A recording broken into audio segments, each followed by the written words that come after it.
네, 인모스트 투자자문의 장재창 대표님 모셨습니다. 안녕하세요. 안녕하세요. 네. 대표님 모시고 지금 저희가 촬영의 기준으로는 이제 12월 거의 말일 정도에 가까운 그런 시기인데 내년에 주식시장 과연 잘 주목해야 될 만한 키워드 또 무엇이 있는지 살펴보고 그다음 내년을 준비하는 차원에서 과연 어떤 투자 대상에 주목을 해야 되는지 알아보도록 하겠습니다. 지금 보면은 이제 그 12월 FOMC 이후에 내년 이제 점도표가 나왔죠. 그래서 뭐 일단 내년 상반기까지는 올릴 것 같고 그 다음부터는 상황을 좀 지켜보면서 뭐 조절을 하겠다. 대략적인 컨센서스가 이러하고 자 그러다 보니까 일단은 시장의 시선이 이제 긴축에서는 경기 침체 이쪽으로 지금 옮겨가는 것 같아요. 근데 지금 뭐 아시다시피 경제 성장률도 많이 둔화가 되고 그 다음에 긴축 스탠스도 상당히 높기 때문에 내년 1분기부터 이제 본격적인 경기 침체가 시작이 된다. 그래서 하락장이 다시 찾아올 것이다. 그런 의견이 좀 지배적인 것 같습니다. 어떻게 보시는지 궁금합니다. 이제 약간 이제 경기 침체에 관해서 관련되면 각 나라가 같을 수는 없지 않습니까? 그렇죠. 네. 이제 그 흐름을 끌고 가는 데가 아무래도 미국이에요. 미국이 깊은 경기 침체를 경험하게 되면 글로벌은 더 그거의 여파가 클 수 있고 또 상대적으로 미국이 월가 사람들이 말하는 대로 마일드한 그런 리세션을 경험하게 된다면 신흥국인 우리나 이런 데들도 우리나라 딱 신흥국이라고 하긴 참 선진국이라고 할 수는 있는데도 또 신흥국에 속해 있기도 하니까 그래서 어쨌든 이런 수출 주도국들도 영향을 받아서 덜 힘들게 넘어갈 수 있기 때문에 기준을 미국에다 두고 좀 만약에 얘기를 해보자면 전체적으로 같은 비슷한 영향들 갖고는 있는데 깊은 침체를 가져올 수 있는 배경들이 있습니다. 기존에 뭐 한 10년 동안 저도 이제 뭐 20, 30년간 이렇게 금융시장을 경험했기 때문에 몇 번의 경기 침체를 직접 경험했으니까 그 경기 침체라는 것이 깊어질 수 있는 요인들이 있는데 이번 같은 경우는 그런 부분들이 굉장히 덜한 편이에요. 깊은 경기 침체에 빠질 수 있는 영향이 좀 굉장히 적습니다. 왜 그러냐면 대부분이 이제 우리가 아는 그 가장 가까운 경기 침체, 깊은 경기 침체는 그 코로나 팬데믹, 바이러스 팬데믹 빼고 요거는 이제 일시적이고 굉장히 뭐 경제 쪽에서 온 게 아니잖아요. 그래서 경기 패턴이 아니었으니까 요거는 좀 약간 그런 특별한 거라고 빼고 나면 바로 이제 2008년 9년의 금융위기가 가장 가까운 깊은 침체인데 요때 우리가 생각해보면 양상이 뭐였냐면 부도 막 나고 그죠? 그러면서 이게 어떤 얘기냐면 간단히 말하면 신용위기를 동반한 침체, 경기 침체 이게 깊은 침체가 돼요. 근데 이제 지금 미국 기준으로 볼 때는 뭐 다른 글로벌 국가도 비슷한 부분들이 있지만은 미국 기준으로 보면 신용 위기가 올 상황이 참 아니에요. 왜 그러냐면 코로나가 터져버리는 바람에 그 버블이 막 생길 그런 여지를 별로 시간적으로 갖지를 못했어요. 그래서 실제로 코로나에서 벗어나다가 말고 지금 또다시 금리를 올리는 바람에 인플레이션에 영향을 받은 거라서 제대로 이게 막 그 뭐라 그럴까 그 버블의 모습들, 그러니까 기업들이 부실해지는 그런 정도가 굉장히 작아요. 일단 숫자로 말씀드리자면 부채로 보면 제일 좋은데 미국 기준으로 개인 부채 규모, 그러니까 비율, 그 다음에 기업 부채 규모는 2008년에 비해서 완전히 닿았다고 할 만큼 건전한 상태입니다. 지금 현재 미국만 기준으로 보면 부채가 2008년 금융위기 때보다 위협스럽게 느껴지는 건 국가부채밖에 없어요. 국가부채는 당연히 재정정책을 많이 썼지 않습니까? 그죠? 그러다 보니까 미국의 부채는 또 근데 매년 증가는 했지 감소한 적은 없어요. 아시다시피 달러 패권에 의해서 누리는 그런 그 시니어리티 효과라는 게 있어서 계속 늘려왔기 때문에 그 부분에 대해서는 좀 더 예외를 보자면 사실 어느 때 보여도 개인과 기업의 그 부채 규모는, 그러니까 비율은 굉장히 낮습니다. 그러다 보니까 이게 같은 기업도 사실 부채가 많아야 좀 어려워질 때 침체도 초기에도 막 무너지는 데들이 생겨야 이게 연쇄 부도로 가면서 신용 위기로 갈 수 있잖아요. 그런데 그런 것들이 터질 만한 게 굉장히 낮아요. 어디서 할 수 있냐면 하이드 스프레드라고 말하는 그러니까 등급이 낮은 회사의 신용을 말해주는 그 숫자를 스프레드라고 하는데 하이드 스프레드 이게 어느 때보다 안정적이에요. 사실 솔직히 이번엔 너무 특이했던 게 국채가 더 많이 흔들렸지. 예, 한국도 사실 그 PF가 터졌는데도 불구하고 제가 처음 볼 정도로 막 한전채, 은행채 막 이런 애들이 막 폭등. 맞아요. 그러니까 가격은 아니고 그러니까 금리가 뭐 이런 거 저 처음 봤어요. 왜냐면 뭐 레고랜드 사태 그 약간 이게 왜 그러냐면 실제로 그 일반 기업들이 좀비 기업이 많은 건 사실입니다. 수년 내에. 하지만 그들은 이전부터 일정한 비율이었고요. 최근 몇 년간 증가한 게 아니에요. 거꾸로는 사실 재정 통화 정책에 의해서 많이 주어진 그런 뭐랄까 자금에 의해서 오히려 안정적인 상태에서 이제 인플레이션 쇼크를 맞은 거거든요. 간단히 금방 생각하실 수 있어요. 미국의 개인들의 그런 저축률이 많이 올랐다 지금 극도로 떨어지고는 있지만 가계 자산에 누적된 자금은 여전히 역사상 최대예요. 그렇죠. 왜냐면 많이 퍼붓으니까요. 근데 이걸 쓰지도 못하고 터져버린 거죠. 예, 그래서 안전한 상태가 돼버린 거예요. 그래서 깊은 침체를 가져올 수 있는 신용 위기는 미국의 기준으로 볼 때는 상당히 멀다. 그래서 월가 기준으로 보면 사실상 침체가 있다는 건 거의 동의하고 유일하게 골드만삭스 정도가 침체 위기 35% 보고 나머지 데들은 대부분 사실 전문가한테 다 물어보면 70%대 이상 나오고요. 그 다음에 월가 전체 하우스로 보면 10개 중에 한두 개 빼고 나머지는 전부 침체는 온다. 다만 마일드하다는 거에 100% 동의. 예. 요즘 최근에 이제 비자 같은 데서 마스터카드 같은 데서 최근 그런 어떤 소비에 대해서 막 발표를 하고 나면 그 어느 때보다 침체에 대해서 아직까지 숫자로는 굉장히 건전해요. 그래서 경기는 선행지수, 동행지수가 있는데 선행지수는 8개월째 급격하게 내려가고 있는데 신기하게도 동행지수는 그 어느 때보다 강하다. 예, 그렇기 때문에 내년도에 침체가 오는 건 분명히 저도 침체가 온다고 보거든요. 왜냐면 이렇게 급하게 올렸는데 역사상 최대예요. 85년 이후 가장 빠르고 가장 많이 강하게 올렸어요. 견디지 못하죠. 하지만 오기는 오는데 누적된 그런 돈의 여유라든지 아니면 버블이 형성되지 못했다든지 이런 것들에 의해서 마일드할 수밖에 없을 거다. 그런 생각들을 갖고 있기 때문에 침체에 대해서 얘기할 때는 침체가 안 온다는 건 아니지만 이게 어떤 양상으로 올지에 대해서는 조금 더 생각해 봐야 합니다. 무조건 두려워하고 그런 것들이 있어서는 안 되고 두 번째는 사실은 침체는 실제로 나타나는 동행지수가 침체에 들어가기 전에 이미 선행지수에 의해서 시장에 반영돼요. 그렇죠. 네. 주식이 그렇지 않습니까? 그럼 지금 중요한 관건은 그거예요. 얼마큼 반영됐을까? 내년도 침체가. 그죠? 그래서 사실 깊은 침체를 또 1분기 침체를 말하는 1분기 위기 또는 1분기 하락을 말하는 분들의 근저에 뭐가 있냐면 주식시장은 두 가지 때문에 하락하는데 하나는 밸류에이션 때문에 하나는 EPS라고 말하는 실적 때문에 하락하는데 밸류에이션 때문에는 금리가 올라가서 이미 내려왔지만 기업 실적은 아직 반영 덜 됐다. 1분기에 가장 극도로 반영될 거다. 이 얘기예요. 거의 대부분 같은 논리입니다.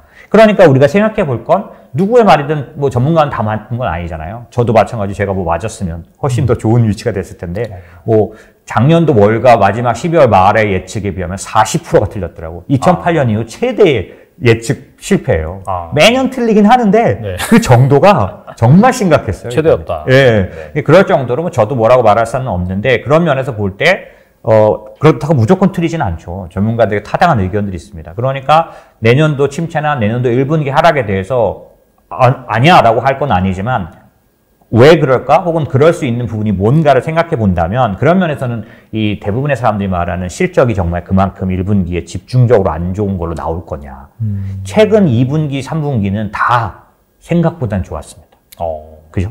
그리고 사실 한국도 실적에 대해서 오히려 좀 상향되는 흐름이 있을 정도예요. 물론 이제 너무 안 좋게 봤기 때문에 그런 것도 있는데 그러다 보니 여러 가지 면에서 내년 1분기 실적이 생각처럼 그렇게 안 좋을 거냐. 모건 스탠리가 전형적인 하우스.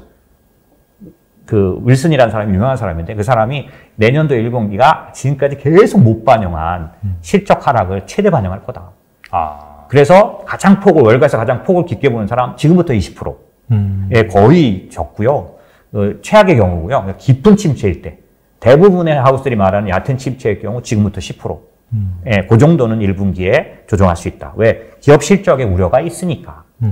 하지만 그 뒤에 대해서는 다 생각들이 좀 다르죠. 그러면 사실 역대급 경기 침체가 온다? 이에 따라서 주식시장이 완전 전저점을 뚫고 엄청나게 내려갈 것이다. 그렇게 생각하는 것은 자칫 약간 좀 위험할 수도 있겠네요. 신용위기를 동반한다면 그 논리가 맞습니다. 하지만 지금 한국의 PF라든지 이런 거에 의한 신용시장 위험이 나오긴 나왔거든요. 근데 이게 아까 독특하게 또 A등급 이상의 이런 우량 등급 채권이 좀 많이 흔들렸다고 말씀드렸잖아요. 물론 PF는 안전하면서 그런 뜻은 아니에요. 근데 그 어느 때보다 이쪽이 흔들렸던 이유는 기본적으로 신용시장이 이전처럼 부채에 의해서 문제가 온 게 아니라 그게 아니라 PF라는 그런 사건이 터진 건데 이게 어떤 면들과 같이 왔냐면 달러 강세나 이런 것들이 다 만나서 예, 그런 것들이 있었기 때문에 매크로적인 움직임, 어려움이 있었던 거고 유동성에 문제가 있었던 거니까 그런 부분들이 과거처럼 신용위기로 갈 조짐이라고 보여지지는 않아서 만약에 신용위기로 가지 않는다면 무턱대고 깊은 집체란 말은 좀 어울리지 않는다. 예, 그런 거죠. 예. 그래서 아무튼 간에 이제 주식시장 관점에서 어떻게 흘러갈 것인가가 중요한데 그렇죠. 어쨌거나 지금 긴축의 행보가 내년 상반기까지 이어질 것 같고 근데 시장에서 약간 기대하는 측면은 어쨌거나 이제 연준에서 좀 완화적인 스탠스로 돌아서주면 좋잖아요. 그렇죠. 근데 이제 최근까지 그 나온 FOMC 결과를 보면은 일단은 내년 뭐 중립금리가 5.1%로 해놓고 한동안 좀 지켜볼 것이다. 뭐 금리 인하는 보니까 점도표상에서는 2024년 정도? 예. 그 정도로 예상을 하고 있는데 근데 사실 그 정도로 된다라고 한다면은 여전히 높은 그런 금리 긴축 수준이기 때문에 주식시장에서는 좀 기대할 수 있는 게 없지 않느냐 내년도 그렇게 생각하고 있는데 여기에 대해서는 좀 어떻게 생각하시는지 본격적인 상승장이 찾아오기 위해서는 네. 좀 어떤 결과가 일어나야 될지 궁금하거든요. 지금 시장이 보는 것과 연준의 발표와 차이 그 부분은 실제로는 연준이 말하는 대로 그대로 액면으로 믿기도 어렵고 실제로 어땠냐면 FOMC 끝나고 12월 FOMC 끝나자마자 시장이 바로 어떻게 반응했냐면 안 믿어라고 반응한 거죠. 그건 어디서 나타났냐면 FF라든지 이런 그 시장이 자기네들이 생각하는 금리가 있는데 최종 금리, 터미널 레이트가 오히려 FOMC 발표 나고 더 내려버렸어요. FOMC에서 더 올렸지 않습니까? 그죠? 맞아요. 연준 생각했던 것보다 더 올려서 5.25까지 말을 했는데 그리고 네. 더 올릴 수도 있다고 끝나자마자부터 위협을 가하기 시작했는데 시장은 어떻게 했냐면 5.0에서 오히려 4.75까지 내려버렸어요. 그 배팅하는 그런 사이트도 마찬가지 그다음에 스왑 거래에서도 그러니까 그냥 여러분들이 좀 참고하실 게 뭐냐면 채권 시장은 연준과 영준의 의견과 다르게 가고 있어요. 그렇게 안 할 거다? 네, 못할 거다. 그리고 지금 채권 시장이 반영한 금리로 보면 내년도 중에 하반기에 금리 인하가 시작되고 적어도 2번, 25bp씩 2번 빠지는 거를 그러니까 금리 인하하는 거를 거의 반영하고 있습니다. 근데 연준 말씀하신 것처럼 24년도나 돼야 할 수 있다라고 말하고 있잖아요. 그죠? 그리고 뭐 거의 공공연히 23년도엔 생각하지 마라라는 인하에 대해서는 그런 거에 대한 얘기를 강하게 하잖아요. 그러니까 그런 면들을 어떻게 볼 거냐. 첫 번째 관전 포인트. 주식시장에 비해서 채권시장은 어마어마하게 큽니다. 물리적으로 봤을 때는 한 3배 이상. 예, 그러니까 대부분 우리가 어떤 거에 신뢰성을 두냐면 큰 돈이 움직이는 게 더 힘이 있죠. 그렇죠. 그리고 큰 돈을 움직이는 사람들이 더 전문가인 경우가 많죠. 맞아요. 예, 그런 면에서 채권시장이 보고 있는 금리가 절대로 뭐 갑작스러운 어떤 자기가 쇼쳐놓고 하는 그런 얘기가 아니라는 거죠. 채권 시장은 명확하게 연준의 의견보다는 훨씬 못 올릴 거다. 그 최종 금리를 뭐 5.0 정도로 산정하고 있고 거의 내년도 2월과 3월에 2번 25bp 정도 올려서 끝낼 걸로 보고 있고 또 일정 부분은 하반기가 되면 침체 때문에 내릴 수밖에 없을 거다라고 보고 있으니까 첫 번째 관전 포인트는 채권 시장을 믿을 것인가 주식 시장을 믿을 것인가인데 왜냐면 주식 시장은 계속 지금 산타랠리 뭐 이런 다 물 건너가는 모습이니까 맞아요. 네. 그런 면에서는 긴축을 막 반영하고 있지 않습니까? 그럼 채권 시장은 믿을 것이냐는 건데 저는 큰 시장이 옳았던 적이 저는 100%라고 봐요. 그래서 그런 면에서 채권 시장을 존중해야 하는 태도는 저는 일단 받아들이는 편이고요. 두 번째, 시장에서 지금 그렇게 말하는 것은 연준이 액면 그대로 행동하느냐를 전제로 하는 건데 한 번도 그래 본 적이 없다. 제가 말하고 싶은 거는 신변 올해조차도 올해 1월, 3월 점도표는 지금하고는 정말 3월까지만 해도 25bp 2번 올리는 게 최대였었어요. 말이나 됩니까? 지금으로 봐서는. 그죠? 말도 안 되네. 그러니까 한 3개월, 6개월 전에 저런 소리를 했던 그 점도표를 보고 우리가 거기다 기준을 맞추는 건 안 맞다. 그럼 점도표는 그럼 믿으라는 거냐? 왜 하는 거냐? 이럴 수 있는데 현재로 봤을 때 그들이 볼 때 지금 상황으로 볼 때는 그렇게 보인다는 거고 여러분들이 참고해야 될 내용 중에 하나가 뭐냐면 연준의 통화정책 그런 어떤 방식이 바뀌었다는 거. 그게 뭐냐면 사실은 버냉키부터 시작돼서 옐런 그 다음에 파월에 이르는 그런 흐름 중에 버냉키 앞에 했던 그린스펀은 어떤 사람이었냐면 자기가 통화정책을 발표하고 나면 하루나 이틀 내에 자기가 말한 걸 해석해내면 화내는 정도였었어요. 애매모호하게 말을 해서 시장이 이렇게도 볼 수 있고 저렇게도 볼 수 있게. 그래서 한 발표 FOMC 회의로 관련된 그 회의 발표만 딱 하고 그냥 가방 들고 막 가버리는 그런 스타일이었다면 네. 지금은 제롬 파월은 어떻게 바뀌었냐면 매번 기자회견 하겠다. 왜 그렇게 바뀌었냐면 버냉키에서 옐런으로 가면서 파월로 바뀌었던 게 뭐냐면 포워드 가이던스를 주고 너희들은 예상 가능하게 하겠다. 그래서 결국 제롬 파월이 초기까지만 해도 포워드 가이던스에 대한 거 굉장히 강해서 가장 이 연준 의장들 중에 가장 그 친화적인 시장 친화적으로 매번 기자회견을 만들어낸 사람이 파월이에요. 예, 그럴 정도로 포워드 가이던스라는 게 뭐냐면 아시다시피 앞으로 3개월 뒤, 6개월 뒤에 대해서 적어도 6개월 뒤의 일을 얘기하고 3개월 전에는 확실하게 어떤 언급을 회의로 안에다 넣도록 이런 게 포워드 가이던스였다면 지금은 그럼 뭐가 바뀌었냐? 작년 연말부터 올해에서 매번 FOMC나 이런 걸 여러분들이 자세히 그 부분들을 보면 무슨 얘기를 많이 하고 있냐면 데이터 디펜던트. 맞아요. 이거는 포워드 가이던스의 반대와 같습니다. 데이터가 나오면 바꾸겠다는 소리예요. 포워드 가이던스는 미리 말해준 대로 하겠다는 거기 때문에 바꾸면 이건 신뢰를 잃어버리는 거예요. 그렇지 않습니까? 포워드 가이던스를 계속 내가 적어도 6개월, 정말 그래도 3개월 했는 나에게 알려주겠다는 게 포워드 가이던스인데 갑자기 데이터가 바뀌었다고 바꿔버리면 안 되는 거죠. 그러니까 지금 연준의 통화정책은 그래서 한창 작년 한두 달 사이에 프론트 로딩이니 이런 게 뭐냐면 이미 미리 터미널 레이트를 반영하는 게 시장에 일반적이 돼버린 거예요. 네, 데이터가 그렇게 나오니까. 인플레이션이 나오는 거에 따라서. 그런데 그렇게 논리로 보면 연준은 갑자기 앞면을 바꿔도 상관없는 태도를 이미 그런 통화정책에 대한 의견을 제시하고 있는 거거든요. 데이터 디펜던트라는 게 무슨 말이겠습니까? 만약에 내가 FOMC 이번 같은 경우는 13일 날 CPI가 나오고 바로 FOMC 발표를 했잖아요. 이럴 때 내가 어제 나온 거라도 반영한 거를 포워드 가이던스를 어기는 거지만 데이터 디펜던트로 보면 다 타당하다는 거죠. 그런 의미로 바라보면 연준은 내년도에 갑자기 바뀔 수 있는데 그게 무조건 바꾼다는 뜻이 아니라 여러분이 이해해야 되는 그런 통화 금리를 올리고 내릴 때 규칙이 있어요. 그게 뭐냐면 지금까지 50년에서 100년 사이의 통화 정책에서 그들이 깨지 않는 법칙이 하나 있는데 뭐냐면 인플레이션보다 금리가 아래에 있을 때 내린 적은 한 번도 없다는 거예요. 무슨 얘기냐면 적어도 인플레이션 위의 금리를까지는 올리고 내리기 시작한다는 거예요. 그러면 지금으로 보면 지금 인플레이션은 헤드라인 CPI는 7%대입니다. 네. 그럼 금리가 7%까지 가야 된다는 소린가? 그건 아니고 이때 인플레이션은 PCE를 기준으로 합니다. 예, 혹시라도 CPI로 본다면 코어 CPI를 말하는 거고요. 그래서 PCE 기준으로 봤을 때 현재 지금 4.5잖아요. 그럼 지금이라도 금리를 내릴 수 있다는 얘기는 내릴 수 있으려면 인플레이션이 4%를 찍고 있어야 돼요. 지금 근데 5%를 찍고 있지 않습니까? 네네. 그렇기 때문에 지금 이 상황에서는 절대로 금리를 내리거나 멈추거나 하는 일을 하지 않는다는 거예요. 적어도 그 인플레이션 위에 갈 때. 근데 여기서 아셔야 될 게 있어요. 항상 인플레이션은 가만히 있고 금리가 올라간다고 생각하면 안 돼요. 금리가 4.5인데 인플레이션이 4.5 밑으로 내려올 수도 있지. 그렇죠. 내년도 3월까지 5.0을 만들었는데 그때 PC는 4.5일 수도 있단 말이에요. 그러면 이땐 멈출 수 있게 되는 거예요. 근데 그걸 지금 얘기하느냐? 그들은 절대 얘기하지 않는 거죠.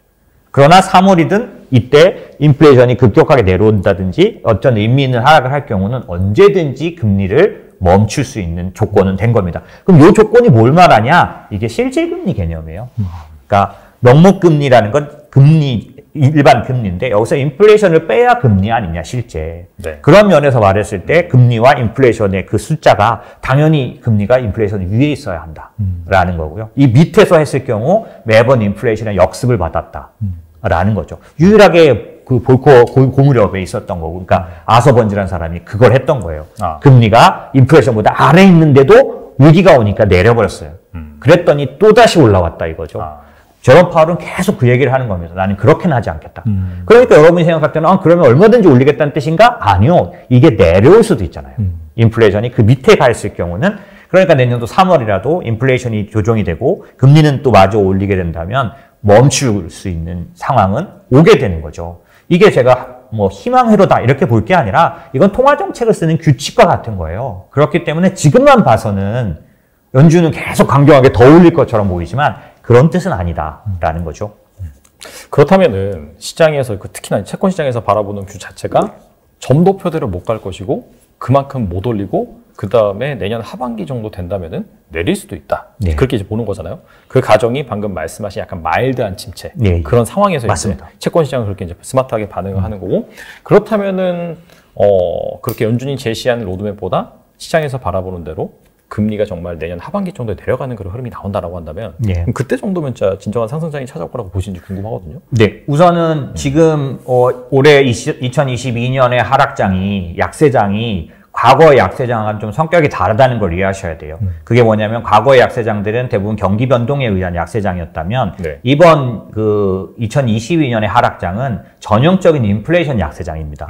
무슨 얘기냐면 경기가 나빠져서 지금도 경기가 좋아서 계속 미국은 뭐 얘기를 해올 정도인데 동행지수는 아직 하나도 안 꺾였다고 말씀드렸잖아요. 네네. 그러니 경기가 나빠져서 나타나는 건 아니잖아요. 금리 주식이 내렸던 건 아니잖아요. 이거는 네. 인플레이션이 너무 높아서 이거를 누르기 위해서 금리가 너무 올라서 내린 그런 장이잖아요. 긴축에 의한. 그럼 이런 인플레이션 약세장의 특징이 뭐냐면 기본적으로 그 금리를 급하게 올리는 거에 의해서 일어난 약세장이기 때문에 금리를 인하하는 정도가 아니라 멈추기만 해도 반응을 보인다는 거죠.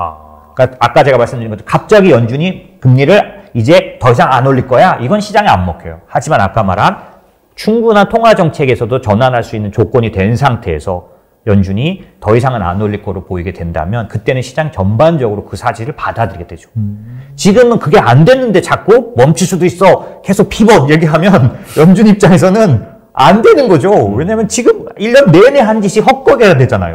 1년 내내 뭔 짓을 했냐면 아까 말한 실질금리 플러스를 만들어 온 거예요. 계속 금리를 올려서 인플레이션 위에다 놓고자 했던 건데 자꾸 아직도 이 상태인데도 계속 자기들끼리 피벗을 하면 이 상태에서는 멈춰줄 수가 없는 거잖아요. 이번에 사실 속도 조절에 들어간 것도 네네. 사실 자이언트를 안 하고 50bp로 넘치고 또 25bp로 내릴 수도 있는 이런 상황에 온 것도 사실은 미국의 국채 시장이 흔들렸기 때문이라고 저는 보거든요. 예, 위기 사인들이 나타났던 거죠. 뭐 이건 오래 얘기할 수 없지만 네. 사실 미국의 국채의 위험을 나타내는 국채 변동성 지수라는 게 있어요. 이제 주식의 변동성 지수는 빅스라는 게 있지 않습니까? 맞아요. 네. 그런 것처럼 미국 국채 변동성 지수는 그 BOFA 그러니까 뱅크 오브 아메리카가 메릴이라는 옛날 메릴린치하고 함께 만든 지수가 있는데 그 지수가 국채 변동성 지수가 코로나 때 140이었는데 이번에 160까지 올라갔어.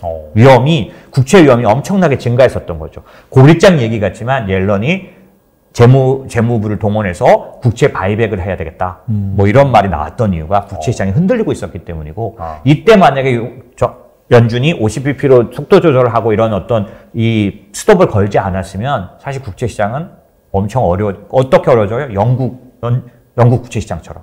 영국 연기금 사태 났었지 않습니까? 미국도 똑같은 상황이 올 수 있었던 거죠.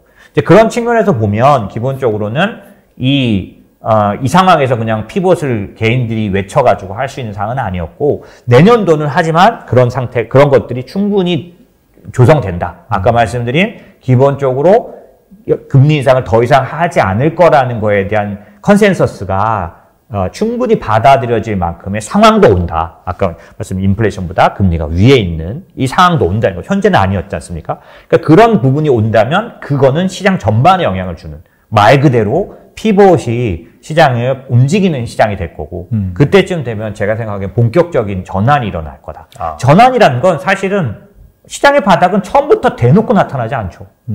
바닥은 모두가 알면 바닥입니까? 아니죠. 아니잖아요. 그럼 그 바닥은 어떻게 시작되냐면 사실은 올라가는 그 상승하는 주식의 종류나 그 양상이 바뀌는 거죠. 지금은 방어주 위주로 올라가죠. 맞아요. 여전히 방어적이면서 실적이 좋아야 최고 아닙니까? 지금은 내년도 1분기를 대비해야 되니까. 근데 어느 순간에 시장을 보시면 많이 떨어진 놈이 올라가기 시작할 거예요. 업종으로 보면 한국은 대표적으로 반도체입니다. 이상하게 반도체가 아주 탄탄하게 반도체 주가가 올라가는 시기가 오면 돌아섰구나라고 보시면 되는 거죠. 미국장도 마찬가지죠. 그럼 이게 어떠냐? 매번 그랬어요. 2009년도 정확하게 바닥이 2월 달에 왔는데 네. 코스피로 말하면 900이 장중에 깨졌었어요. 그게 2008년도에 어디까지 갔던 거냐면 1500에서 내려온 겁니다. 네네. 단숨에 반토막이 났어요. 코스피가. 그런데 그 900이 장중에 깨지고 나서 얼마 지나지고 나서부터 12월까지 그 전에 고점을 다 회복해버렸어요. 근데 그럼 그때 침체는 2008년 12월이 지금처럼 가장 침체가 많이 보도됐던 시기입니다. 최고의 침체 예고 시기. 그런데 2달 떨어졌어. 그리고 나서 나머지 10개월은 올랐다고. 내년도도 얼마든지 그럴 수 있는 거죠. 아직 여진이 남아 있어 보입니다. 하지만 그 여진은 말 그대로 여진이지 본격적인 하락의 시작이 아니에요. 그러면 지금 당장 바닥을 돌아섰다고처럼 행동할 수는 없지만 적어도 제가 보기엔 종목들은 상당 부분 움직여서 종목 바닥은 나온 것들이 꽤 있어요. 그런데 실제로 전체적인 시장 바닥도 아까 말씀드린 가장 많이 빠진 업종 주식들이 올라가기 시작하면 이거는 시장이 인정하지 않고 그때도 여전히 공포감이 조성되고 여전히 계속 지표 얘기를 하고 계속 인플레이션 얘기를 할지는 모르지만 이미 시장은 전환하기 시작한 거죠. 이게 어느 정도 진행되고 나면 사람들도 다 인정하는 피봇이 되는 겁니다. 그러니까 항상 투자라는 게 그런 식으로 어쩔 수 없이 리스크를 지고 움직일 수밖에 없는데 자기가 얼만큼 이 시장에 대한 판단을 자기의 판단을 믿을 수 있느냐 뭘 보고 이거를 결정하는 거냐 이게 좀 중요하겠죠. 그렇다면 정리를 해보면 사실 지금 증권가에서 대부분 다 얘기하고 있는 게 상저하고거든요. 네. 근데 이제 사실 그 근거는 뭐냐면 역대급 침체가 와가지고 내년 이제 상반기에 바닥이 만들어진 다음에 반등하는 그런 그림인데 그렇게 가는 것보다도 아까 말씀하신 연준에서 이제 더 이상 금리를 안 올리겠다라는 그런 선언이 상반기 중에 나온다라고 네. 한다면은 오히려 이제 시장에서 예상하는 대부분의 그런 컨센서스가 모아지는 그것보다도 빨리 반등이 나올 수 있다. 그렇게 볼 수 있겠네요. 사실상은 언제나 그렇듯이 이런 베어마켓, 구체적인 약세장 이런 장은 결국 끝에 그 확신이 적은 사람들은 지칩니다. 나가 떨어지게 돼 있어서 끝에는 그래서 항상 모든 거에 표시는 거래량에서 나와요. 이 바닥은 정말 거래량이 완전 뚝 떨어집니다. 근데 요 거래에서 집중적으로 거래하는 사람들이 있어요. 선수들인 거죠. 언제나 그래왔어요. 이 많은 사람들이 나가 떨어지고 나서 그러니까 당연히 거래량 뚝 떨어지고 거래대금 뚝 떨어지죠. 누가 거기서 거래하겠습니까? 지금 미국이 그래요, 실제로. 만약 그런데 그 얕은 거래 속에서도 선수들에 속한 사람들은 자기들이 보는 지표들이 있기 때문에 거기서 거래가 일어납니다. 그리고 나서 결국 큰 거래까지 가는 동안 주가가 사실 그 구간에서 제일 많이 오르죠.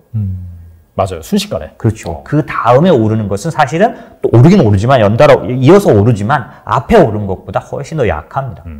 끝난 건 아니지만. 그래서 이 부분의 상승은 대부분 그 아주 얇은 거래에 참여했던 사람들. 그 바닥에서는 파는 사람도 적어요. 이미 다 털었고, 털렸고, 막 그러기 때문에. 그런데 사자가 있기 때문에 거래는 되죠. 되는데 그 거래는 얇을 수밖에 없고, 이 거래에 산 사람들이 그 집중 상승 구간을 대부분 수여합니다. 그래서 저는 개인 투자자들에게 어떤 걸 권고하냐면, 이걸 기가 막히게 털고 기가 막히게 또 바닥에서 사는 건 개인은 못할 거라고 저는 생각하는 거죠. 그럼 개인 개인 투자자를 비난하는 게 아닙니다. 그냥 제가 증권회사에서 오랫동안 봐왔던 모습이고, 그럼 그걸 어떻게 극복할 거냐? 일정 부분 뚝 떨어지고 나면 팔지 말라는 거예요. 거꾸로 버티자는 거죠. 이 구간을. 왜 그러냐면, 이건 전형적으로 한국 시장은 결국 맨 마지막에 가면 개인 투자자들은 우량주 들고 물려요. 왜? 끝에 가면은 결국에는 빅텍, 미국으로 하면 빅텍 막 사갖고 들고 있는데 지금 빅텍 40% 빠졌거든. 테슬라 엄청 빠졌죠. 어떻게 되는지 아세요? 그럼 이렇게 되면요. 매번 반복된 게 사람들이 지긋지긋해지고 너무 뉴스에 지치기 때문에 본전만 오면 팔겠다. 저한테도 제일 많이 오는 질문, 나 빅텍 들고 있는데 어떻게 돼요? 옛날에는 그런 거 안 물어봤죠. 빅텍은 뭐 어떻게 왜 물어봐? 빅텍은 가는 건데. 계속 가는 거 아니야? 약간. 그죠? 근데 지금 다 물어보세요. 그래서 어떻게 됐느냐? 결국 초기에 팝니다. 올라오기 시작하는 시장 초기에 본전되고 10% 나고 이럴 때 다 파는 거예요. 그러고 나서 올라가는 게 훨씬 더 커서 결국 개인들은 또 그걸 판 사람들은 어떻게 하냐면 웬만큼 오를 때까지 약을 올라서 또 사지를 못해요. 자기가 판 가격보다 위에 가격에서 살 수 있는 개인은 없습니다. 그럼 어떻게 되냐? 기다리죠. 떨어질 거야. 결국 떨어질 거야. 이렇게 기다리다 보면 한참 오르는데 아무리 기다려도 안 떨어지니까 사요. 이게 또 다시 꼭대기에 물리게 되는 거죠. 악순환의 반복. 그렇죠. 그 기간이. 그래서 이번 코스피 코로나 때도 어떠냐면 거의 3,200 이상에서 대부분 들어왔잖아요. 3,000 이상에서. 그죠? 이게 매번 반복되는 거예요. 이분들이 결국에는 어떻게 되느냐면 끝에 와서 지금 견디다 많은 사람들이 더 깊은 침체, 더 큰 경제 위기 이런 얘기들 보다 던지는 거죠. 그래서 시장에서는 그 항복 장세가 안 나왔다고 계속 얘기하는 게 뭐냐면 결국 버티고 버티는 사람들이 던지면 시장이 그냥 파다하게 다 알게 돼 있어요. 아, 항복했구나. 우리로 말하면 뭐 투매 막 나오는. 결국 그게 나와야 올라갔기 때문에 시장은 언제나. 그래서 월가에서도 계속 항복 장세가 아직 안 왔다. 뭐 계속 그런 얘기 나오는 거예요. 이게 신기하게 반복됩니다. 왜 그럴까요? 인간은 합리적인 이성에 지배받지 않고 심리에 지배받기 때문에 그걸 말하는 게 행동 제모학이거든요. 그런 측면에서 봤을 때 지금 이 바닥에 사실은 얼마까지 좀 더 내려갈지는 알 수가 없는데 하지만 여기서 제가 볼 때 개인이 이기는 방법은 버티는 거다 오히려. 그래서 어느 정도 다시 올라와서 충분히 내가 새로운 시대를 준비할 만큼 할 수 있을 때가 되면 그때 바꿔도 되는데 그걸 못 견디게 계속 뉴스가 사람의 마음을 힘들게 합니다. 결국에는 정말 던지게 하는 거죠. 그래서 내년도 1분기는 아마 그런 싸움의 기간이 되지 않을까. 알겠습니다.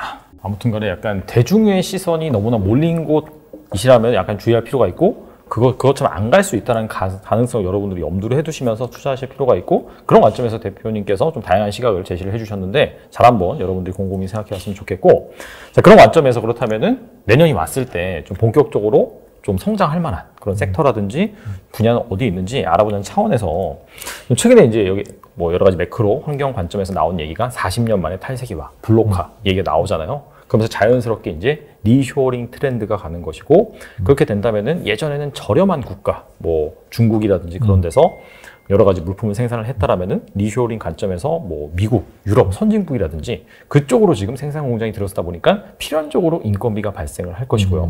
그러다 보니까 약간 스마트 팩토리라든지 자동화 기기 이쪽 산업이 성장을 할 것이다라는 견해가 있는데 이 부분에 대해서 어떻게 생각하시는지 궁금합니다. 뭐 너무 타당하고 자연스러운 그런 결과 도출이라고 봅니다. 왜냐하면 실제로 그 세계화, 탈세계화는 반복적으로 일어나 왔는데요. 2010년, 그러니까 1910년도에서 한 40년대까지 일어났던 그 탈세계화 관련된 흐름이 있었고, 그 다음에 세계화가 왔고, 그 다음에 또 다시 탈세계화가 왔고, 그 다음에 세계화가 왔는데, 이건 전부 다 거의 패권 전쟁과 같이 맥을 같이 했어요. 그래서 예를 들면 미국이 우리가 가장 기억나는 일본이라는 국가를 G2로서 누르기 위해서 일본의 엔화를 강세를 띠게 해서 했던 그런 시기에 또 미국의 패권 전쟁의 흐름에 따라서 나머지 일본이 아닌 나라들을 지원하는 모습, 그게 그때 사실 수혜를 입은 게 한국이에요. 일본의 반도체를 뺏어서 한국과 대만에게 줬죠. 그때 중국도 수혜를 입었던 거고. 결국 집중적으로 중국에게 혜택을 줬던 시기가 끝나고 나면 이제 중국이 올라와서 이제 중국을 눌러야 하는 시기가 오니까 이렇게 되면 또다시 중국을 누르기 위해서 나머지 나라 중에서 어떤 나라를 선택해서 또 지원해서 집중적으로 상승시키는 이게 벌써 세 번째 반복되고 있는 거죠. 나라만 바뀌고 지역만 바뀌었다. 그런 측면에서 그런 탈세계화를 그런 흐름으로 본다면 말씀하신 것처럼 이 코로나를 통해서 미국이 조금 더 진화된 의견을 갖게 된 게 뭐냐. 밸류체인이라는 거를 이전대로 가져가서는 안 되겠다. 세계화 흐름에서 봤을 때 글로벌 밸류체인은 가장 효율성을 지향하는 거였다면 이제는 효율성보다는 패권 전쟁에서 봤을 때 그런 패권을 잡을 수 있는 논리로 이 밸류체인을 재편해야 되겠다라는 거고 그런 면에서 우리 투자자들은 글로벌 밸류체인 재편이란 단어를 머릿속에 앞으로 한 2년, 3년 동안 계속 갖고 있어야 되는 거죠. 이 단어라는 그걸로 지도를 그려야 되는 거죠. 어떻게 재편될까?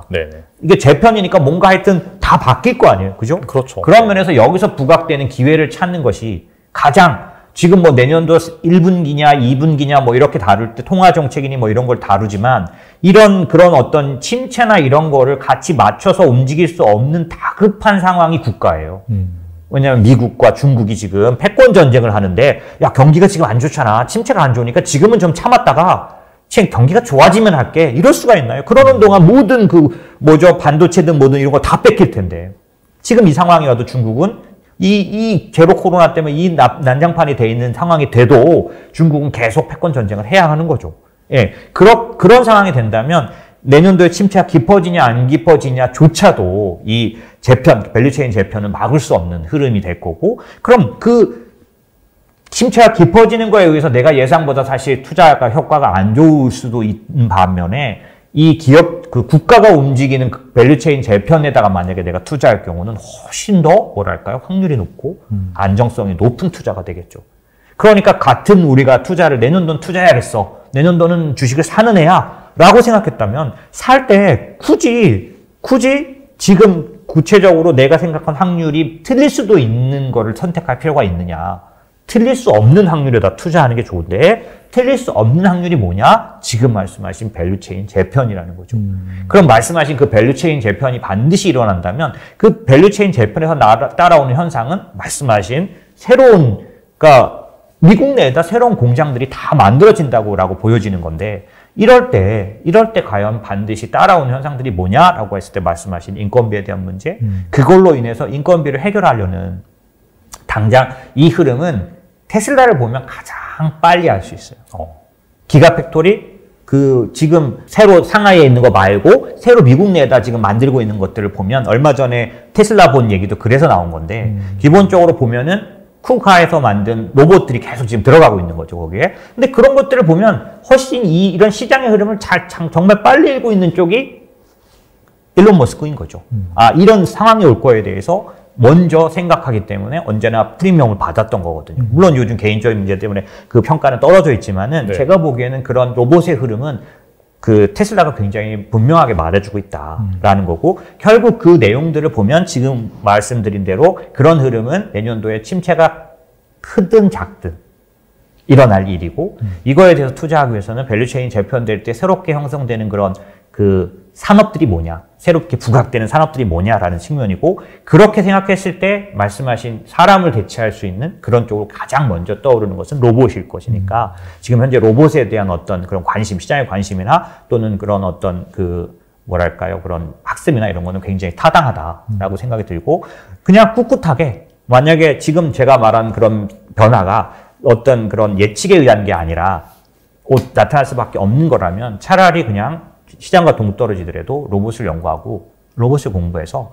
로봇에 투자를 해나가는 게 좋고 다만 조심할 건 뭐냐면 언제든지 간에 테마적으로 움직일 때는 나빠서가 아니라 급등했기 때문에 급락하는 국면이 있으니까 그렇죠. 내가 모르고 급락 국면에 들어갔을 경우는 칼갈이 피해만 입게 되니까 오래 유지도 못 하잖아요. 그러니까 단지 그런 거 정도는 판단을 해야 되는 거고 이걸 막을 수 있는 궁극적인 방법은 분할 매수하고 장기 투자하고 예, 그런 장기 분할 매수는 더 좋고 이렇게 되는 거니까 이 시장이 뭐 내가 생각한 것처럼 그런 게 아니라 나빠서 하락한 게 아니라 우선 항상 시장이 먼저 가니까 로봇에 대한 가치가 먼저 확 반영됐다가 그 다음에 또 다른 테마로 넘어가면 뚝 떨어지는 거니까 누구든지 팔면 떨어지는 거 아니겠습니까? 맞아요. 그렇다고 해서 가치가 없어진 건 아니고 제가 말하는 이런 시대가 안 오는 게 아니기 때문에 꿋꿋하게 계속 공부하고 그 다음에 기업을 찾아낸 다음에는 꾸준히 그 기업을 더 지속적으로 사는 자꾸만 앞으로 바뀔 것들을 쫓아다니기보다는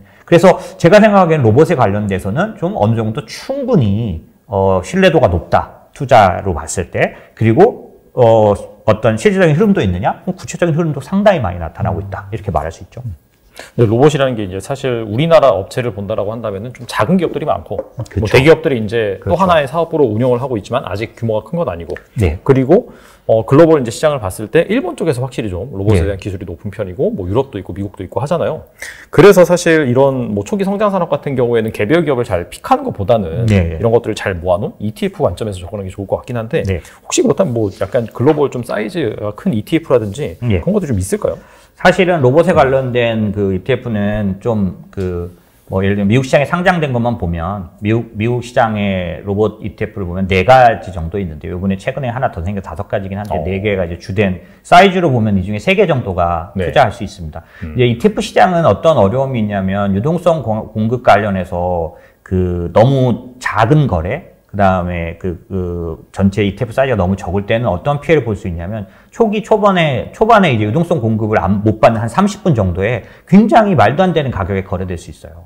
사는 쪽에도 팔 때도. 네. 그래서 저희 같은 인부스 같은 이런 투자자문사는 저희가 고객들 ETF를 팔 때는 미국에 있는 그런 ETF 운용사들과 아예 다 연락을 해놓습니다. 그래서 우리가 팔면은 사실 뭐 미국의 그 거대한 ETF에서 우리가 얼마나 차지할까라고 할 수도 있는데 어떤 경우 예전에 그 심천 ETF 같은 경우는 저희가 아주 그냥 많이 갖고 있었기 때문에 그거 파는 때는 아주 그냥 시장이 흔들려야 됐었으니까 그럴 경우 ETF는 어떠냐면 유동성 공급자라는 게 있게 돼 있어요. 그렇죠. 그들이 계속 물량을 내서 가격이 뚝 떨어지지 않도록 결국 저희 자문사 고객이 하루 종일 팔아야 되는데 왜냐하면 자기가 주문 승인을 다 다르게 하는데 아침에 싹 팔고 말 수가 없고 이러기 때문에 근데 그럴 때 내가 파는 것 때문에 내가 하락한 피해를 보지 않으려면 계속 받아주는 쪽이 있어야 되잖아요. 근데 그거를 저희가 미국 회사라고 연락해가지고 거래를 하기 때문에 보호를 받지만 일반 분들은 그렇지 않기 때문에 너무 사이즈가 작은 ETF를 거래하면 그런 모르고 자기가 왜냐하면 다 예약 주문식으로 돼 있기 때문에 우리가 미국 ETF 주문을 내면은 초반 시간에 다 거래됩니다. 자기가 중간에 자지 않고 일어나서 주문을 내면 모를까. 네. 대부분 그냥 증권사 위탁해서 내면은 바로 그 사람들은 앞에 거래해버려요. 그렇기 때문에 사실상은 가격은 제일 비싼 가격에 제일 싼 가격에 할 가능성도 있죠.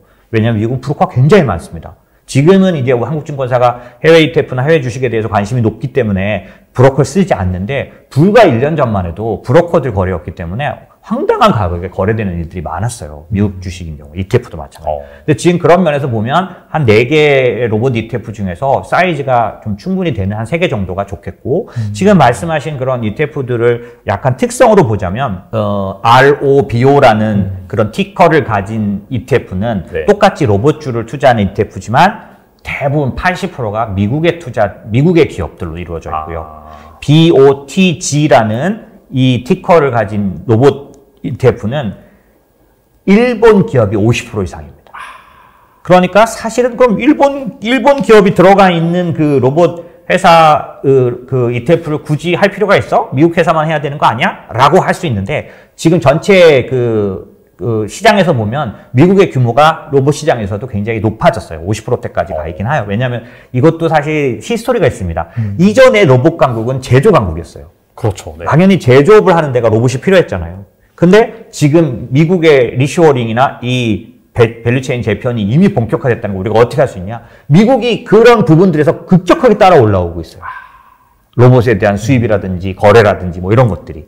그러니까 그런 면으로 봤을 때도 이미 이 시장은 시작된 거죠. 근데 어쨌든 그래서 미국에 있는 회사 하면 되는 거 아니야? 그렇지 않고요. 실제로 만약에 지금까지의 로봇은 어떤 로봇이었냐면 산업 로봇이라고 해요. 그 이제 우리가 보통 보는 그런 그 공장에서 돌아가는 그런 로봇들인데 얘는 여러 가지 제한 장치가 있습니다. 안전 장치도 해야 되고 혼자서 독단적으로 움직이는 그런 부분들이 없고 뭐 그런데 지금 가장 각광받는 그리고 앞으로 리쇼어링 시대에 밸류체인 재편 시대에 가장 관심을 가져야 될 로봇은 협동 로봇이라는 거예요. 협동 로봇은 사람이 움직이는 곳에 같이 들어가 있습니다. 예, 대부분 위험을 그러니까 테슬라 같은 경우는 사람 빠지고 어셈블리 그 과정에는 전부 로봇만 하려고 하는데 하지만 같이 들어가도 될 정도로 그게 무슨 말이냐면 인공지능으로 어느 정도 그런 어떤 자기 그 위험 감지라든지 뭐 이런 거 다 되는 건데 이런 로봇에는 어떤 게 제일 필요하냐면 감압기 뭐 이런 기술들 근데 이런 기술들은 일본에 있는 기업들 야스카와라든지 뭐 이런 아주 유수의 기업들이 더 잘해요. 예, 그렇기 때문에 만약에 본격적인 로봇 시대가 온다면 일본 기업이 전면에 등장하는 일이 먼저 있고 그 다음에 미국 시대가 오게 될 건데 그렇게 생각을 한다면 일본 기업이 많이 차지하고 있는 ETF도 조금 더 장기적으로 앞으로 한 1, 2년을 본다면 유망하다. 왜 진정한 로봇 투자일 수 있거든요. 네. 지금까지는 근데 실적은 일본이 많이 들어가 있는 이쪽이 부침이 더 심했습니다. 물론 올해 들어서는 일본 주가가 괜찮았던 거 아시죠? 오히려 지금은 이제 그 뭐죠? YCC 바꾸고 나서는 일본도 이제 지고는 있는데 그동안은 계속 남들은 다 긴축인데 완화했기 때문에 꿋꿋이 버티고 있었거든요. 특히 이쪽 기업들 중에서 로봇 기업이 전체 시가총액 2위까지도 한 적이 있어요. 네, 그럴 정도로 사실 일본의 엔화의 그런 완화의 흐름도 타고 있었지만 이제는 이제 일본도 긴축으로 돌아선 거잖아요. 그런 측면에서는 이제 일본의 메리트도 사실은 없어졌기 때문에 일본 로봇 기업에 투자하는 거에 특별한 다른 이유는 없는데 지금 말씀드린 그런 로봇의 어떤 그 기능이나 그런 어떤 수준이 높아질수록 일본 기업의 위치가 높아질 수밖에 없다라고 한다면 실제로 로봇 기업이 일본 기업이 50% 이상 들어간 BOTG 같은 것들은 좀 더 노려볼 만한 투자가 됐다. 하지만 지금까지는 ROBO가 좀 더 양호했다. 예, 미국이 80% 이상 차지하니까 예, 그런 규모고 사실 우리가 아는 로봇 기업들은 여러분이 아는 대부분의 큰 회사는 다 로봇 기업입니다. 구글도 마찬가지, 아마존도 마찬가지, 뭐 다 로봇 기업들이죠. 네. 예.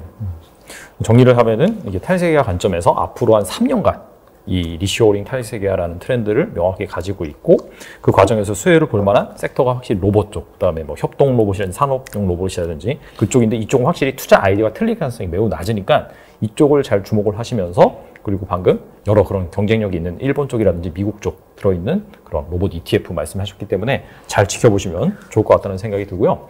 그리고 지난번에 또 출연을 하셔서 사이버 보안 이쪽 산업도 상당히 좀 장기적으로 유망하다라고 네. 말씀하셨어요. 이 부분에 대해서 좀 더 설명해 주시면 좋을 것 같습니다. 산업 구조상으로는 사이버 보안은 거의 대부분의 부분에 관여될 수밖에 없는 광범위한 영역을 차지하는 그런 논리에서 사이버 보안을 저는 계속 좋게 봐왔고 저희는 꾸준히 투자를 해봤습니다. 물론 성적이 지금 올해 들어서 안 좋아져 있고 그런 부분이 있지만 여전히 좋게 보는 부분은 그런 부분이었는데 이제는 또 하나가 포함되는데 그게 이제 보안의 영역이죠. 아까 제가 말씀드릴 때 글로벌 밸류체인 재편이라는 키워드를 머릿속에 꼭 갖고 있어야 된다. 이 키워드로 앞으로 2, 3년간 시장을 읽어야 한다라고 말씀드린 것처럼 그 키워드와 함께 또 다른 키워드가 뭐였냐면 블록화, 지역화라는 거죠. 그게 뭐냐면 지금은 과거 어떤 그 탈세계화 때보다도 더 진영화되고 있어요. 무슨 얘기냐? 중국, 러시아, 이란 편먹고, 사우디아라비아, 미국, 유럽 뭐 이렇게 편먹고 이런. 그래서 조금 지금 이제 출범했기 때문에 이제 더 중국은 더 엄청나게 아마 폭발적으로 항의할 텐데 IPEF가 이제 실제로 힘을 발휘하기 시작합니다. 그렇게 되면 이제 극단적인 대립이 이루어지는데 이 블록화의 특징이 뭐냐? 기본적으로 방위 산업에 대한 기본적인 그런 어떤 성장이 있을 수밖에 없다. 그 흐름은 이미 너무 뚜렷하게 나타나서 예를 들면 유럽에 있는 그 EU에 있는 전형적인 수십 년간 중립국들이 전부 다 지금 나토로 들어가고 있는 그런 흐름들. 그 다음에 방위비에 대해서 독일조차도 2% 이상 방위비를 늘리겠다라는 것들. 지금 한국의 그 방위 산업 관련된 그런 수출이 갑자기 뜨는 이유도 실제로 뭐 폴란드라든지 이런 나라들이 갑자기 지금 방위비를 늘리고 있는 거잖아요. 그렇죠? 이 흐름이 그러면 끊길 것 같냐? 이것도 최소한 3, 4년, 5년은 가는 강력한 흐름이다. 왜? 잘 생각해보면 러시아가 우크라이나를 왜 때릴 수 있었냐면 중국이 있고 사우디아라비아가 있기 때문입니다. 블록이 가능했기 때문에 때린 거죠. 물론 그 전에 크림반도 때도 하지 않았냐? 지금은 그때하고는 양상이 달랐죠.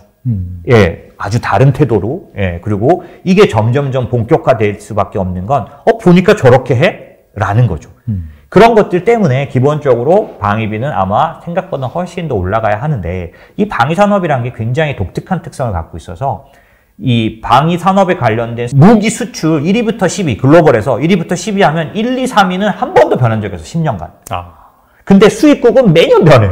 최대 수입국은. 이게 무슨 얘기냐? 안정돼 있다는 거예요, 소비가.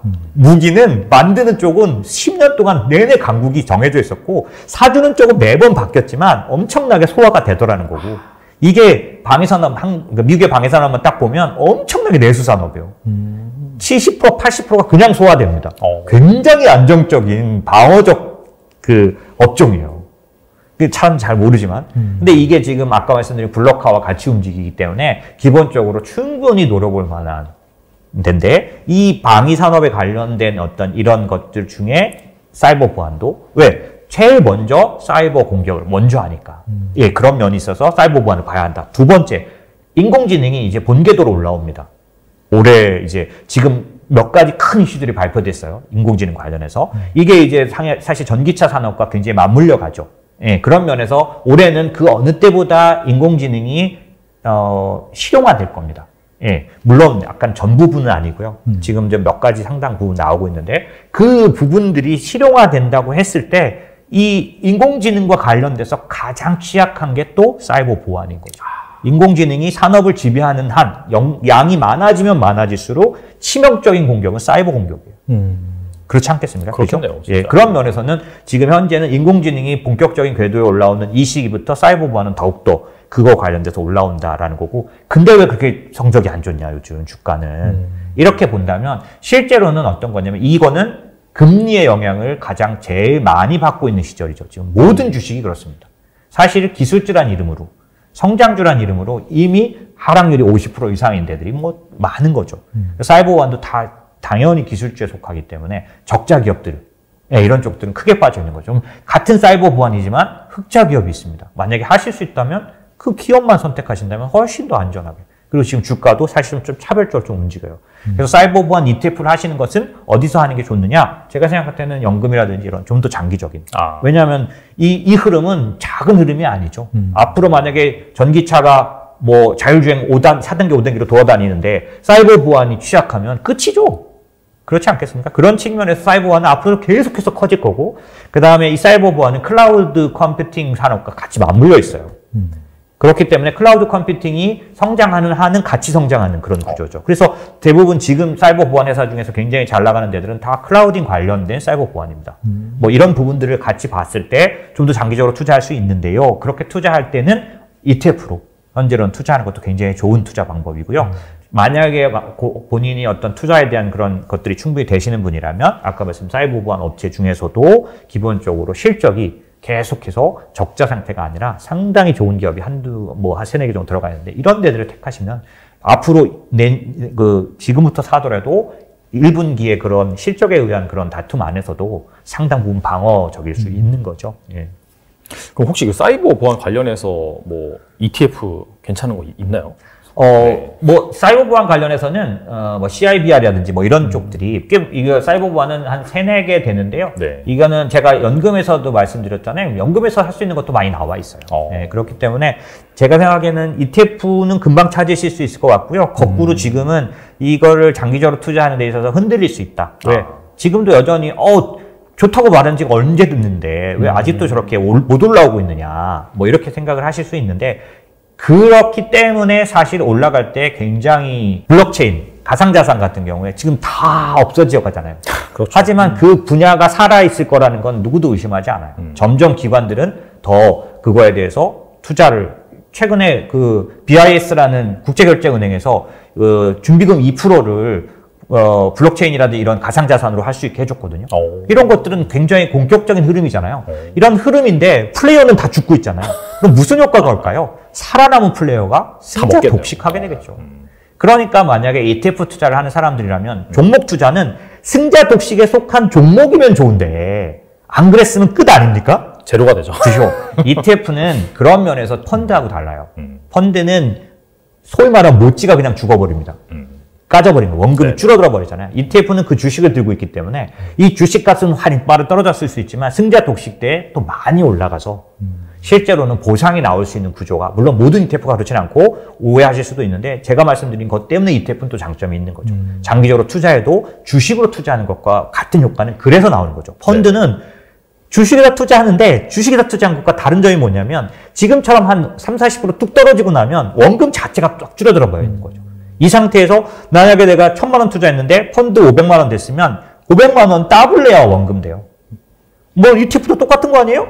그런데 거기는 주식으로 돼 있으니까 그 주식들이 아까 말한 승자 독식에 의해서 몇몇 종목이 크게 오른 걸로 인해서 아까 펀드가 더블내는 거하고는 다른 의미가 있죠. 그래서 ETF는 3, 4년을 투자해도 되는데 펀드는 3, 4년 동안 계속 박살나거나 3, 4년 동안 뒤처져 버리면 조정해야 합니다. 이거는.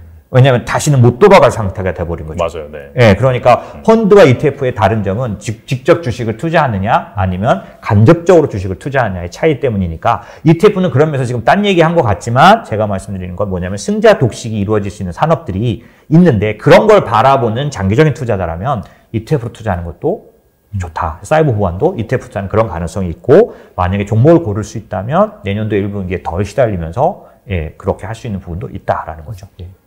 알겠습니다. 그리고 이제 공급망 재평 과정에서 제가 이제 대표님의 영상을 보니까 국가 관점에서 중국이 아닌 인도의 부상을 강조를 하셨는데 네. 여기에 대해서도 설명해 주시면 좋을 것 같습니다. 인도에 대해서는 사실 좀 많이 여러분들이 공부하시는 게 좋을 것 같습니다. 왜냐하면 이것도 단기적인 흐름은 아닌 것 같아요. 네. 인모스트 제가 있는 자문사 같은 건 2019년도부터 인도를 투자했고 인도를 투자할 수 있는 방법은 제가 보기에는 저희 같은 방법이 더 좋습니다. 뭐냐면 연금에서 투자하고 지속적으로 투자해온 거죠. 그러니까 올해 같은 때 고른 게 아닌데 인도가 지금 전 세계에서 최고 2개 국가 중에 하나예요. 네, 가장 좋더라고요. 네네네. 그러니까 저희가 뭐 인도를 막 강조하지 않았고 그냥 포트폴리오를 유지하는 건 해왔는데 왜냐하면 2019년도에 제가 뭐라고 얘기했냐면 세미나에서 공개적으로 말했습니다. 제2의 차이나가 될 거다. 뭐 이렇게 말해요. 그때 인구도 얘기했고 몇 가지 얘기했어요. 근데 그게 사실은 지켜져 왔고 이번에도 역시나 그 빛을 발한 거죠. 근데 제가 이 얘기를 왜 하느냐, 이런 식으로 투자하는 게 더 좋다라는 거고요. 그때그때 투자하는 것도 있지만 이런 식으로 꾸준히 장기적으로 투자하는 것도 같이 가져가시면 좋다. 그런 포트폴리오를 연금에서는 이런 쪽으로 하고, 그 다음에 내가 1년, 2년으로 하는 것들은 또 다른 걸 하면, 그걸 타임 호라이즌이라고 하면서 투자 쪽에서는 내가 투자의 그런 시계죠, 시간. 그 시간이 다른, 내가 투자를 가는 타임 호라이즌이 다른 주머니를 여러 개 갖는 거. 이게 훨씬 더 승률을 높여준다. 지금 저희가 괜히 인도를 갑자기 올해 발견한 게 아니라니까요. 그런 면에서 계속해서 얘가 승수를 내고 있잖아요. 지금 30년 숫자를 보면 미국보다 훨씬 좋습니다. 중국보다 훨씬 좋습니다, 인도가. 연평균 수익률이 거의 13, 4%에 이르러요. 거의 2배네요. 웬만하면. 네. 그러니까 이게 30년 동안 그랬기 때문에 지나간 10년은 미국이 더 앞서거든요. 근데 30년을 하면은 압도적으로 인도가 높습니다. 그러니까 제가 말한 건요, 30년 투자하라는 것보다는 이런 긴 타임 호라이즌을 가진 긴 시간의 바구니에는 인도를 넣는 게 좋다. 저희가 2019년에 시작했는데 지금 그런 부분들을 눈으로 보는 것처럼, 그럼 앞으로 지금 인도가 왜 자꾸 부각되냐? 첫 번째 아셔야 될 게 있어요. 미국이 패권 전쟁을 할 때 항상 가져갔던 진영의 논리라는 게 있습니다. 그게 뭐냐면 어디를 누르고 싶을 때 어디를 지원하는 방법을 써왔어요.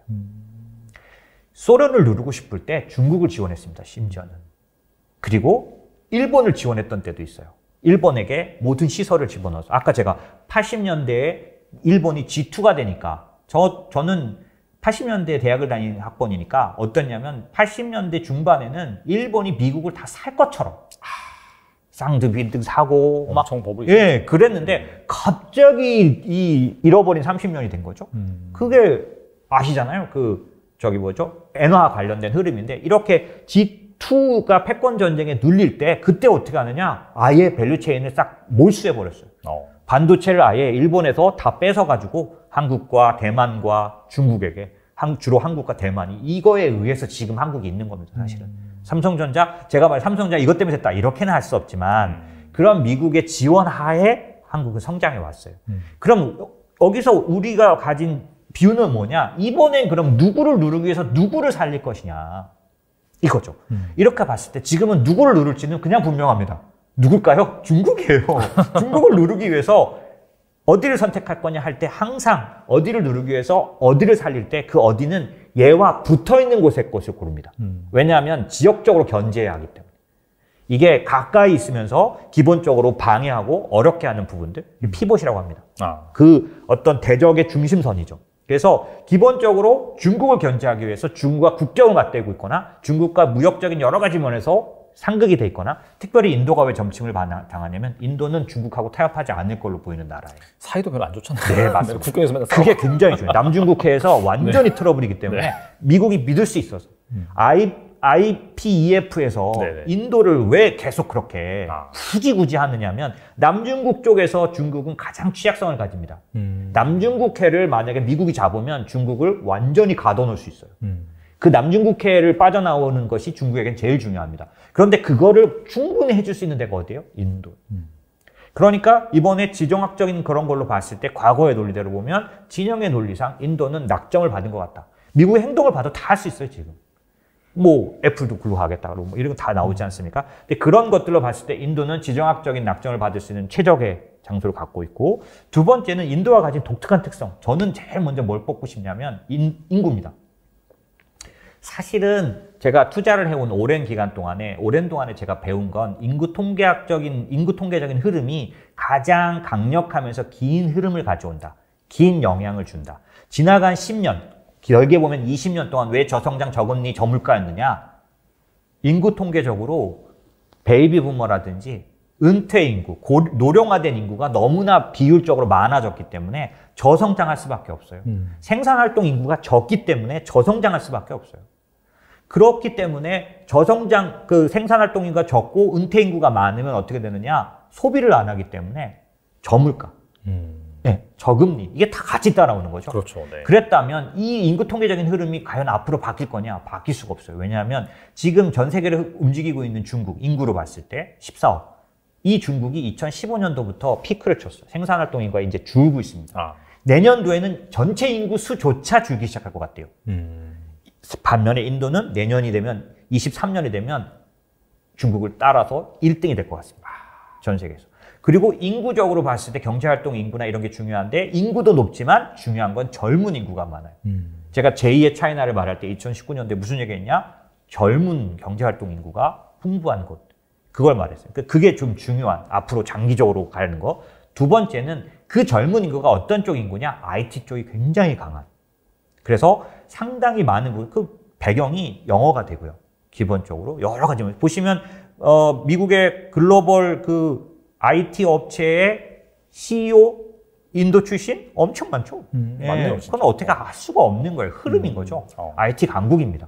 그래서 그런 측면들이 앞으로 세상을 이끌어 나가기에 있어서 충분히 좋다. 그래서 그런 부분들에 대해서 제가 한두 가지 더 말씀을 드리면 이제 제가 말씀드린 게 뭐냐면은 빠른 경제 디지털화라는 거예요. IT에 강하다 이게. 그 다음에 또 하나는 아까 공급망 관련해서 패권 어떤 그런 전쟁에서 수혜를 입을 수 있는 지역과 위치에 있다. 그리고 또 하나가 뭐냐면 경제 정책이 혁신적입니다. 이게 뭐냐면 사실은 히스토리를 갖고 있는데 2013년도, 14년도에 전 세계 돈이 13년도에 다 인도로 들어가는 거 같이 돈이 들어갔어요. 직접 투자, FDI라는 거죠. 네네. 그때 왜 그랬냐? 나헨드라 모디라는 사람이 이 사람이 개혁을 하기 시작했는데 전 세계가 눈이 동그래질 정도로. 그래서 그 해에 돈이 인도로 다 들어갔는데 돈 다 털렸어요. 성공을 못했어요. 왜 그런가 봤더니 네. 너무나 지방들이 강해서 거기도 주처럼 미국의 주처럼 이렇게 돼 있잖아요. 개혁을 실패한 거예요. 3, 4년간. 그래서 주가 다 빠지고 그랬는데 결국 해냈습니다. 그래서 이게 뭐가 문제냐면 무역을 하려면 교역을 하려면 부가가치세 같은 것들 이런 것들이 다 잘 정리돼 있어야 되는데 인도는 주마다 다 달라. 그러니까 무슨 사업이 안 되는 거예요. 뭐 무역을 못 하니까 국가도 이걸 통일해 버렸어요. 그리고 신분제도 여러 가지 면에서 그다음에 화폐도 디노미네이션 그러니까 화폐 개혁하고 이걸 아무도 할 수 없는 인도의 그런 제도상으로 그런 어떤 구조상으로 어려운 거를 나렌드라 모디가 해낸 거예요. 그랬더니 FDI가 그러니까 직접 투자가 지금은 중국의 25%까지 가장 빠르게 세계의 돈이 흘러 들어가는 곳이 돼버린 거죠. 이게 그럼 이 흐름을 끊을 수 있느냐? 아까 제가 말씀드린 그런 그 IT 강국으로서의 그런 어떤 흐름들, 그 다음에 공급망 그런 밸류체인으로 봤을 때 해외의 영향을 덜 받는 곳이에요. 가장 뭐라 그럴까요? 수입 의존도가 낮습니다. 거의 그런 부분들이 굉장히 많은 거죠. 그러니까 수출 위주의 국가라기보다는 여기는 굉장히 독립적인 것들을 굉장히 많이 갖고 있어요. 그렇기 때문에 오히려 지금 공급망 다변화에서는 굉장히 좋은 위치를 갖고 있는 거죠. 이런 점들이 인도에 대해서 하나같이 긍정적인 쪽을 가르치고 있고 그렇기 때문에 저는 주시하시라고 말씀드리고 싶고 하지만 주의할 거는 그런 점들이 올해 들어서 굉장히 탁월하게 반영되면서 상당히 지금 위에 있다라는 부분들은 고려하셔야 되는데 이런 거에 투자는 이렇게 생각합니다. 어떤 거냐면 굳이 최근에 많이 올라온 걸 굳이 지금 들어갈 필요가 있을까요? 그럴 필요는 없는 거죠. 네네. 제가 말한 것처럼 이런 거에 투자는 분할 매수로 좀 더 길게. 그래서 사실 분할 매수를 하다 보면 내가 그렇다고 그러면 1년 뒤부터 투자할까? 그건 아니죠. 하지만 지금 들어가더라도 분할을 매수해서 하는 경우는 높이에도 사지만 얘가 여러분이 주식시장을 보면서 항상 아셔야 될 게 이거예요. 아까 제가 말씀드린 내년도가 됐을 때 올해의 논리가 통째로 뒤바뀌는 시점이 옵니다. 올해의 논리는 뭐냐면 방어적이면서 실적에 의한 부분이었다면 그건 왜 그랬냐면 금리의 위협 때문이잖아요. 내년도에 금리의 위협이 사라지는 어떤 시점이 되면 이때 시장의 논리는 뭐냐면 많이 하락한 거, 금리 때문에 하락한 거, 금리가 내려갈 수 있다는 거 이걸 반영하기 시작합니다. 어느 시점에. 그럼 그때는 앞에서 올랐던 것들이 다 빠져요. 왜 빠질까요? 팔아야 사니까. 맞아요. 얘가 나빠서가 아니라니까요. 얘는 여전히 실적을 잘 내요. 얘는 여전히 방어적이에요. 얘는 여전히 가치주예요. 하지만 떨어져요 많이. 왜? 얘를 팔아서 얘를 사야 하니까. 그걸 막 꿋꿋하게 버티면서 그거 아니죠. 이게 떨어질 거를 우리는 생각하고 있어야 돼요.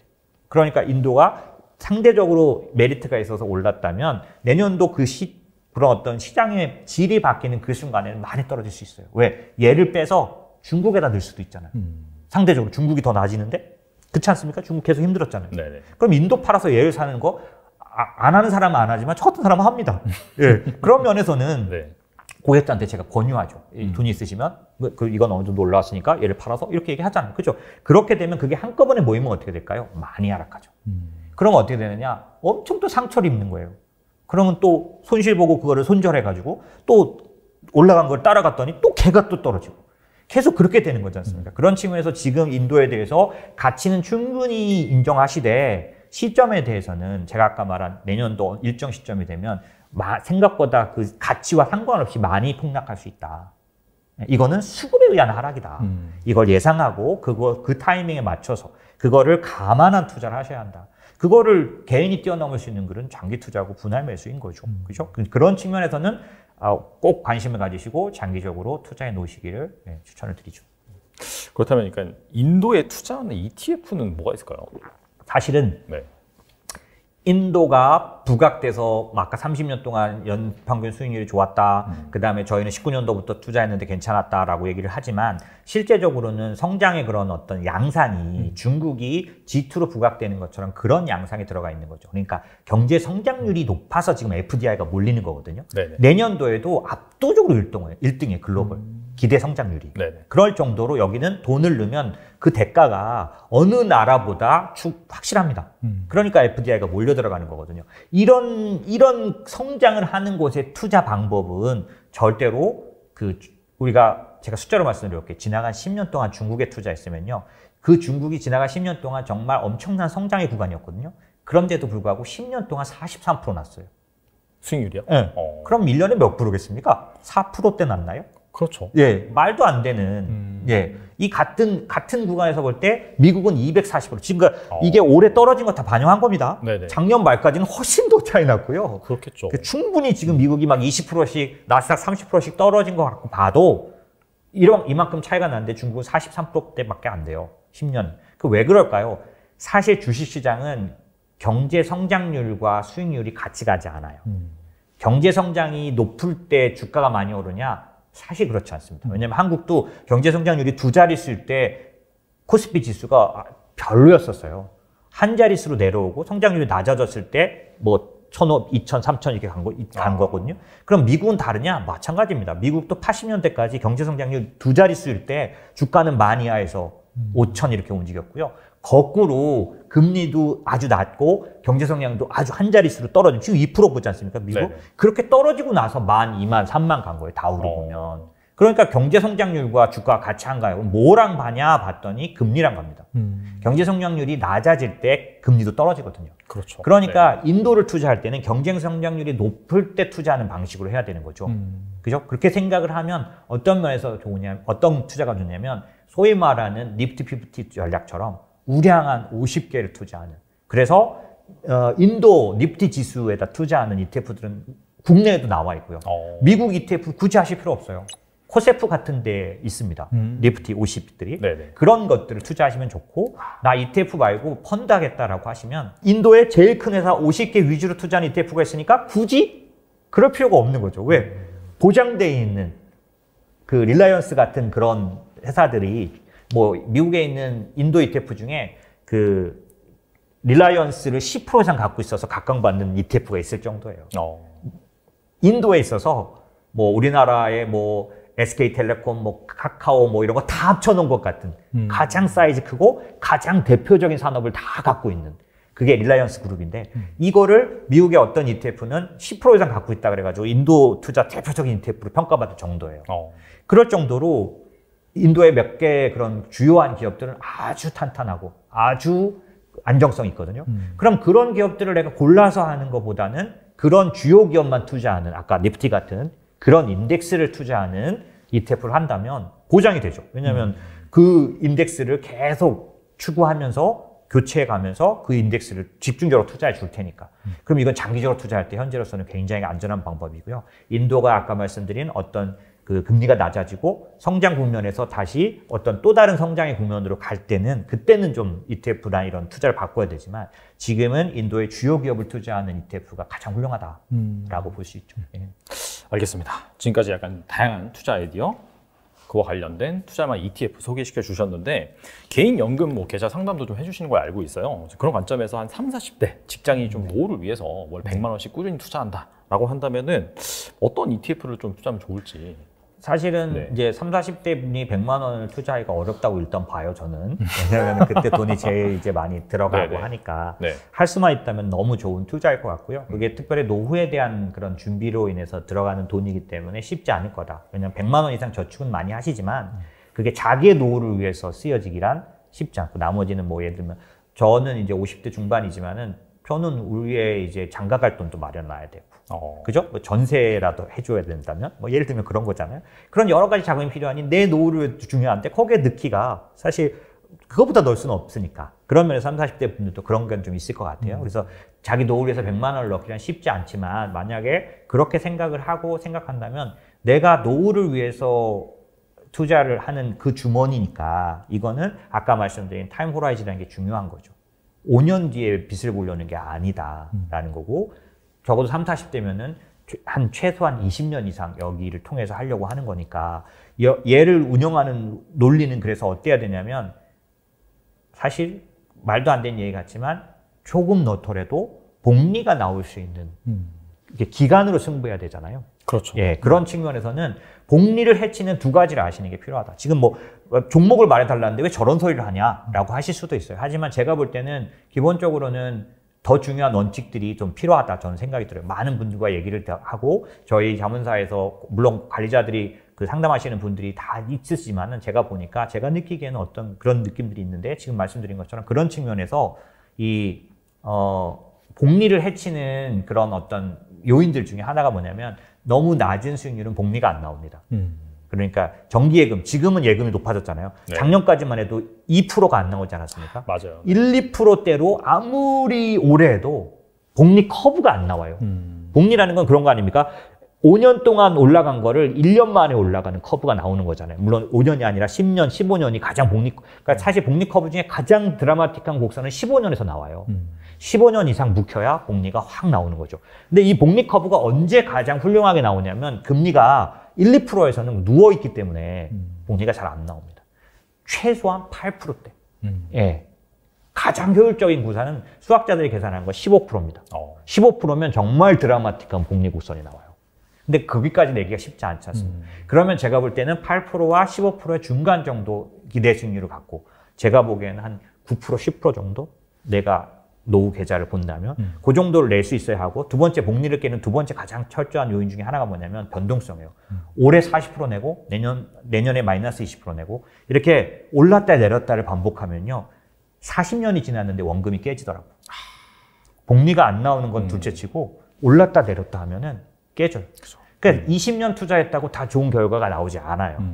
내가 말한 것처럼 들어갔다 나왔다 자꾸 하면 최대한 연수익률이 고르게 나오게 그렇게 하려면 지금 아까 말씀드렸던 것처럼 이 주머니는 상당 부분 인덱스처럼 그러니까 인덱스 투자 S&P 500, 코스피 200 이게 나쁜 점은 뭘까요? 좋은 점 안정적이라는 거 다 알죠. 나쁜 점은 뭘까요? 화끈하지 않죠. 네. 올라갈 때 뭐 예를 들면 신재생 에너지 30% 오를 동안 얘는 10% 오르잖아요. 그것 때문에 답답한 거거든요. 그런 면에서 좋은 점은 그 대신 아까 말씀드린 변동성이 작은 장기적인 투자로 해서는 인덱스가 좋은데 이 인덱스 투자는 수익률이 작다는 단점이 있으니 이거를 보완하는 방법이 뭐냐면 섹터 인덱스를 하는 겁니다. 인덱스라는 의미는 어떤 정해진 종목들을 어떤 순위 원칙에 따라서 유지하는 거잖아요. 이런 식의 어떤 섹터 인덱스를 투자한다면 노후를 투자하는 데 있어서도 좀 더 인덱스적인 안정감과 조금 더 초과 수익을 기대하는 부분이 같이 올 수 있는 거죠. 그런 측면에서 아까 제가 말씀드린 변동성을 줄이는 방법은 인덱스적인 투자고 인덱스적인 투자 중에서 조금 더 수익률을 높이려면 섹터 인덱스를 해라라는 거고 세 번째는 저희가 하고 있는 방법인데 어느 나라든지 간에 주도 업종 투자를 해야 돼요. 연금에서도 무슨 얘기냐면 나도 하고 있는데? 아니요. 주도 업종은 길어야 3년 갑니다. 제가 숫자로 말씀드릴게요. 현대차가 2020년에서 지금부터 따져서 10년을 봤더니 지금부터는 아니군요. 2019년 기준. 2019년 기준으로 10년을 따졌더니 850% 정도 올랐더라고요. 근데 너무 높잖아요. 네. 근데 이 850%가 꾸준히 10년간 오른 게 아니라 2009년부터 2012년까지 11년 말까지 한 3년간 집중적으로 800%가 올랐더라고요. 왜 그런가 봤더니 그때가 차화정 시대예요. 맞아요. 네. 그때는 자동차, 화학, 정유만 오르던 시절이죠. 이런 것처럼 제가 조사를 한 자료를 보니까 주도 업종이 평균적으로 3배에서 6배 더 오릅니다. 일반 종목보다. 그러니까 주도 업종을 투자하니까 훨씬 더 수익 효과가 높다는 건 아실 거예요. 근데 문제는 주도 업종이 계속 가지 않아요. 현대차를 봤더니 2012년도에 27만 원이었는데 계속해서 떨어져서 코로나 직전에 6만 원대까지 떨어졌어요. 그러니까 무슨 얘기냐면 장기 투자했으면 안 좋았어요. 그렇죠. 그렇기 때문에 주도 업종 투자라는 건 최소한 한 3년 단위로 리밸런싱 해줘야 된다는 거죠. 연금도 그래서 리밸런싱 해야 합니다. 그러니까 TDF 같은 거 투자하실 때 주의하셔야 되는 거죠. TDF는 그런 리밸런싱을 하지 않아요. 그리고 주도 업종 같은 거 안 찾습니다. 그냥 아주 작은 펀드들로 다 구성해 놓는 거거든요. 안정감은 있죠. 하지만 조금 더 높은 수익률을 기대하기는 어렵습니다. 만약에 본인이 지금 30, 40대인데 아주 좀 더 어떤 집중적인 결과를 누리고 지금 자기가 100만 원씩이나 넣는 거잖아요. 이런 측면에서 봤을 때는 말씀드린 조금 더 만약에 적극적으로 개입하는 투자라면 주도 업종 투자하고 말씀드린 것처럼 섹터 관련된 인덱스를 투자하고 말씀드린 것처럼 기본적으로 장기적으로 봤을 때 움직일 수 있는 부분들을 투자하는 거 이런 것들이 좀 필요하다. 그래서 아까 제가 말씀드린 것 제가 업종을 말씀드리면 지금 저희가 주도 업종이라고 보는 부분들이 있어요. 지금 저희가 연금에서 그대로 유지하고 있는 것들이 있거든요. 인도 같은 것도 아까 제가 그래서 장기적으로 가져가고 있는 거라고 말씀드렸잖아요. 이건 네네. 단순하게 업종은 아니지만 국가지만 사실 해외 분산 투자 중에 들어가는 거죠. 장기적으로 가져갈 수 있는 그런 건데 이런 식으로 가져가는 것들이 사실 여러분들이 고민해야 될 게 2023년도에는 변화가 있을 수 있다. 주도 업종의 변화.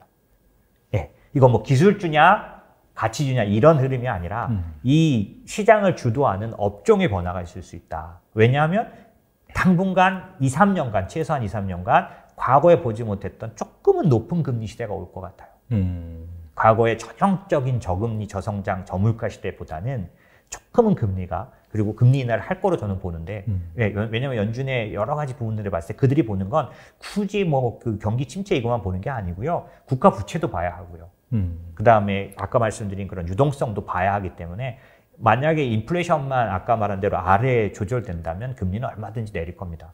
다만 큰 폭으로 내릴 수는 없다. 그렇기 때문에 과거하고는 좀 다른 2, 3년이 올 것 같은데 인구 통계적인 기준으로 보면 2, 3년 뒤에는 또다시 여전히 저성장, 저금리, 저물가로 갈 수밖에 없어요. 왜? 생산 인구는 점점 줄고 그렇죠. 기본적으로 저성장은 나타날 수밖에 없거든요. 그런데 그렇지 않은 2, 3년간은 주도 업종이나 이것들이 시장의 판도가 바뀔 수 있으니 사실은 내년도 한 중반 이후에는 리밸런싱에 들어가야 될 거다. 그걸 지금 할 필요는 없습니다. 네네. 왜냐하면 이미 많이 떨어졌고 첫 번째 반등 구간은 가장 많이 빠진 놈이 무조건 가장 많이 오르고요. 그 다음 단에서는 이제 주도 업종들이 분사하기 시작하겠죠. 그러니까 이 앞에서는 무조건 버텨야 하고 그 다음에 리밸런싱 해야 하는데 제가 볼 때는 내년도 중반 정도부터는 장기적인 업종도 좀 장기적인 투자도 변경을 해야 될 수 있다라는 걸 염두에 두시는 게 연금 투자에 있어서 좀 도움이 되지 않으실까 생각이 듭니다. 네.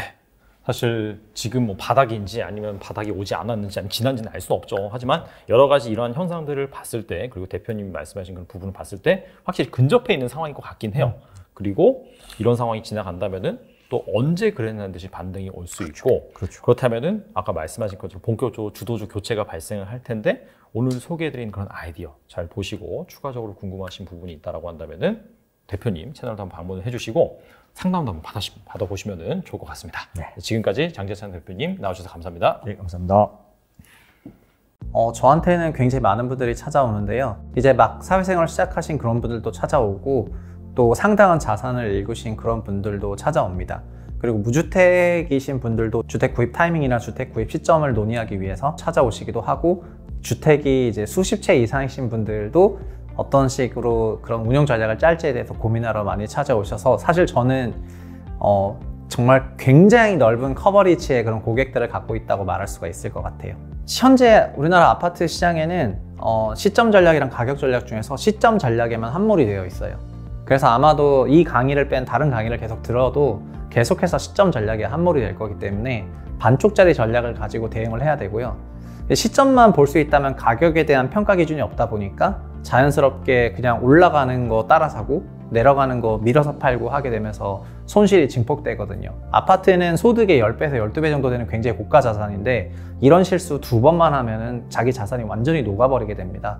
그래서 기본적으로는 시점과 가격을 균형 잡힌 시각으로 보면서 이런 복합 전략을 해야 되는데, 이 복합 전략을 제공하는 프로그램이 없었는데 제가 처음으로 제공해 보려고 노력을 하는 거고, 저도 부족한 부분이 있긴 하겠지만 어쨌든 최소한 가격 전략이랑 이런 타이밍 전략을 같이 제공하려고 한다는 측면에서 굉장히 의의가 있는 부분이라고 생각을 하거든요. 그래서 결국에 이 강의를 듣게 되신다면은 최소한 시세 추종형 그런 판단을 한다거나 좋은 시점을 잡기 위해서 공부해야 되는 그런 스트레스로부터 자유로워질 수가 있고, 그리고 굉장히 느긋한 마음으로 내가 원하는 가격대에 들어오는 걸 기다리고 내가 원하는 시점이 오는 걸 기다릴 수가 있게 되면서 상당한 의미로 자기의 시간도 절약할 수가 있다고 생각을 하거든요. 저희가 다 전업 투자자가 아닌데 시점 잡으려고 새벽 4시에 일어나서 FOMC 회의를 보고 이런 거를 한다는 것 자체가 저는 시간 낭비적인 부분이 있다고 생각을 하고요. 강의를 통해서 결국 부동산에서는 어떤 게 좋은 타이밍인지 좀 코어를 인식을 하고, 가격은 어떤 게 좋은 가격인지 그 핵심만 잘 배운다면 다른 시간을 아낄 수가 있으니까 굉장히 그 가치가 있는 강의가 아닐까 이렇게 생각합니다.